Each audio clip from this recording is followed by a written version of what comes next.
రెండుసార్లు పార్టీ కోసం పోటీ చేశారు. గెలుపు కోసం క్షేత్రస్థాయిలో శ్రమించారు. కష్టకాలంలో పార్టీ జెండాను భుజాన మోస్తారు. కానీ ఇప్పుడు అదే పార్టీ గుడ్ బై చెప్పాలని డిసైడ్ అయ్యారు. ఇన్ఛార్జ్ పదవి వదులుకున్న ఆ నాయకుడు పార్టీ ప్రాథమిక సభ్యత్వానికి రాజీనామా చేయబోతారనే వార్తలు రాజకీయ వర్గాల్లో తీవ్ర చర్చకు దారితీస్తాయి.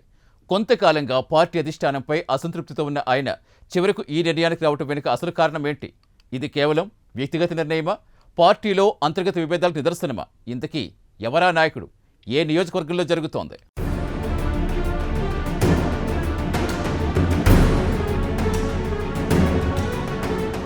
పశ్చిమ గోదావరి జిల్లా ఉండి నియోజకవర్గం రాజకీయంగా అత్యంత ప్రతిష్టాత్మకమైంది. రాజులకు కంచుకోటగా పేరున్న ఈ నియోజకవర్గంలో 2019లో తొలిసారి వైఎస్సార్ కాంగ్రెస్ పార్టీ తరపున పోటీ చేసిన పీవీఎల్ నరసింహరాజు టీడీపీ అభ్యర్థి కలవపూడి రామరాజు చేతిలో ఓటమి పాలయ్యారు.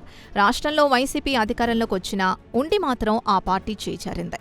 ఆ ఎన్నికల తర్వాత కూడా పీవీఎల్ నరసింహరాజు నియోజకవర్గ ఇన్ఛార్జిగా కొనసాగారు.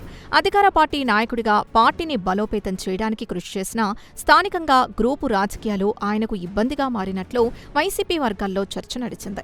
2024 ఎన్నికల్లో మరోసారి వైసీపీ అభ్యర్థిగా బరిలోకి దిగిన పీవీఎల్ నరసింహరాజు ఈసారి ఎన్డీఏ కూటమి అభ్యర్థి కనుమూరి రఘురామకృష్ణరాజు చేతిలో భారీ తేడాతో ఓడిపోయారు.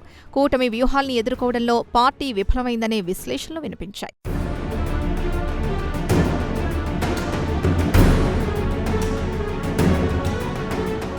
ఉండి నియోజకవర్గంలో వైసీపీలోని కొందరు నేతలు ప్రత్యర్థి శిబిరానికి దగ్గరయ్యారని, అంతర్గత విభేదాలు పార్టీ విజయావకాశాల్ని దెబ్బతీశాయని అప్పట్లోనే పీవీఎల్ పార్టీ సమావేశాల్లో ప్రస్తావించినట్లు సమాచారం. పరిస్థితుల్ని చక్కదిద్దాలని అధిష్టానానికి పీవీఎల్ నివేదించినట్లు చెబుతున్నారు. అయితే నియోజకవర్గంలో నెలకొన్న సమస్యలపై పార్టీ నాయకత్వం తగిన చర్యలు తీసుకోలేదనే అసంతృప్తి పీవీఎల్లో పెరిగిందని ఆయన అనుచరులు చెబుతున్నారు. అదే ఇప్పుడు ఆయన రాజీనామాకు దారితీసిందనే అభిప్రాయం వ్యక్తమవుతోంది. గత 2 ఎన్నికల్లోనూ పార్టీ ప్రచారం, ఎన్నికల ఖర్చులో సింహభాగాన్ని పీవీఎల్ నరసింహరాజు స్వయంగా భరించారని ఆయన వర్గీయులు చెబుతున్నారు. గత 7-8 పార్టీని సొంత పార్టీగా భావించి కష్టకాలంలోనూ అండగా నిలిచారన్నారు.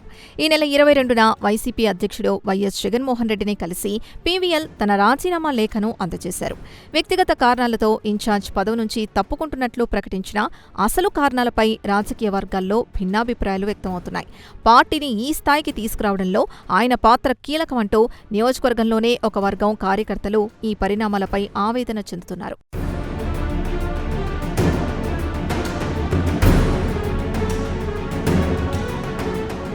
జిల్లాలో ప్రముఖ నాయకుడు పీవీఎల్ తిమ్మరాజు కుమారుడిగా రాజకీయ గుర్తింపు పొందిన నరసింహరాజు సేవల్ని వైసీపీ పూర్తిస్థాయిలో వినియోగించుకోలేదనే అసంతృప్తి ఆయన అనుచరుల్లో ఉంది. క్లిష్ట సమయంలో పార్టీకి అండగా నిలిచిన నాయకుడికి తగిన ప్రాధాన్యత దక్కలేదని అంటున్నారు.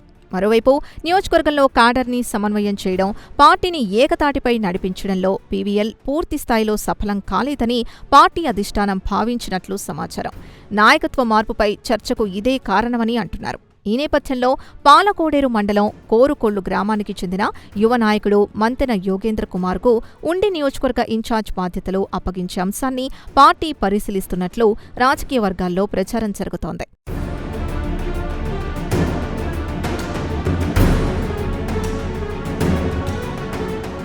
తనను సంప్రదించకుండానే పార్టీ పొలిటికల్ అడ్వైజరీ కమిటీ సభ్యుడిగా నియమించడం కూడా పీవీఎల్ అసంతృప్తికి మరో కారణంగా చెబుతున్నారు.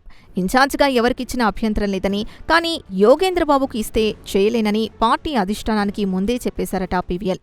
అయితే యోగేంద్రబాబునే ఇన్ఛార్జిగా నియమించడంతో పార్టీకి దూరం కావాలనే నిర్ణయానికి వచ్చారు. పార్టీ సభ్యత్వానికి కూడా పీవీఎల్ రాజీనామా చేసే అవకాశం ఉందనే వార్తలు వినిపిస్తున్నాయి. ఉండి నియోజకవర్గంలో పీవీఎల్ నరసింహరాజు రాజీనామా వైఎస్సార్ కాంగ్రెస్ పార్టీలో కొత్త రాజకీయ చర్చకు తెరలేపింది. ఇది కేవలం వ్యక్తిగత నిర్ణయమా, లేక పార్టీ అంతర్గత విభేదాల ప్రభావమా? కొత్త ఇన్ఛార్జ్ నియామకం తర్వాత ఉండి రాజకీయాలు ఎలాంటి మలుపు తిరుగుతాయన్నది ఇప్పుడు ఆసక్తికరంగా మారింది.